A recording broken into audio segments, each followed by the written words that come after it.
बिहार में दही चूड़ा के बाद सियासी हलचल बढ़ गई है। इस साल विधानसभा चुनाव है। हार जीत का समीकरण बनाने में सभी जुट गए हैं। रणनीतियां बनने लगी है। सभी दल विरोधियों को घेरने में जुट चुके हैं। नीतीश कुमार और तेजस्वी यादव के बीच सीधी लड़ाई के सियासी फ्रेम में अब प्रशांत किशोर भी आ गए हैं। अब जनसुराज पार्टी के मुखिया प्रशांत किशोर पर पर्सनल अटैक करने का आरोप लगा है। जी हां, प्रशांत किशोर ने नीतीश कुमार के मेंटल हेल्थ पर सवाल उठाकर बिहार की सियासी हवा को रफ्तार दे दी है। उन्होंने साफ कहा कि नीतीश कुमार को अपने मेंटल हेल्थ की जांच करानी चाहिए।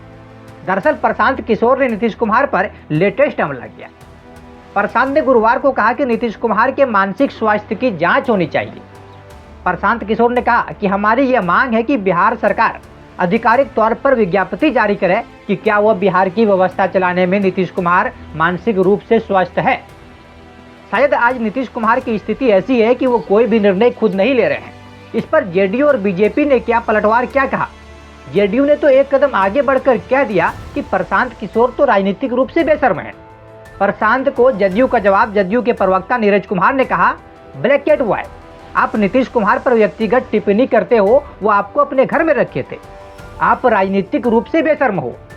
वही भाजपा प्रवक्ता प्रभाकर मिश्रा ने प्रशांत किशोर पर हमला बोल कहा, राजनीतिक के अखाड़े में खुद कुश्ती लड़ना और रेफरी की भूमिका निभाना दोनों अलग अलग चीजें हैं। आप राजनीति में विफल साबित हुए हैं।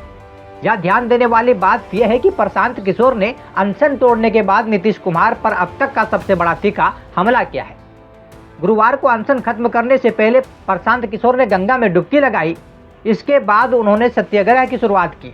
बिहार में चढ़ा सियासी पारा प्रशांत किशोर की टिप्पणी से जदयू इस तरह आहत हुई है कि उसने जनेऊ तक की बात पहुंचा दी। नीरज कुमार ने तो चेतावनी भी जारी कर दी। उन्होंने साफ साफ कहा कि अगर प्रशांत किशोर ऐसी पर्सनल टिप्पणी से नहीं बचेंगे तो उनकी राजनीतिक का सारा काला चिट्ठा खोल दिया जाएगा। नीरज कुमार ने यह भी कहा कि वो मीडिया के सामने गंगा स्नान करते हैं, मगर परंपरा के अनुसार जनेऊ भी नहीं पहनते हैं। बिहार की सियासत में यह सब ऐसे वक्त में हो रहा है जब तेजस्वी को छोड़कर लालू मीसा की ओर से नीतीश कुमार के लिए दरवाजे खुल रहे हैं। प्रशांत किशोर ने भरी हुंकार। गौरतलब है कि जनसुराज पार्टी के संस्थापक प्रशांत किशोर ने बीपीएससी की 70वीं संयुक्त प्रतियोगिता प्रारंभिक परीक्षा को रद्द करने की मांग को लेकर अपना आमरण अनशन 14 दिनों के बाद बुधवार को समाप्त कर दिया। हालांकि उन्होंने साफ कर दिया कि नीतीश सरकार के खिलाफ उनका सत्याग्रह जारी रहेगा। किशोर ने पटना स्थित पार्टी के कैंप कार्यालय में आमरण अनशन समाप्त करने की घोषणा करने से पहले गंगा नदी में डुबकी लगाई और पूजा की। किशोर को पार्टी कार्यकर्ताओं ने फलों का रस पिलाकर अनशन समाप्त कराया। पार्टी ने पटना में गंगा नदी के किनारे एलसीटी घाट पर अपना कैंप कार्यालय बनाया है।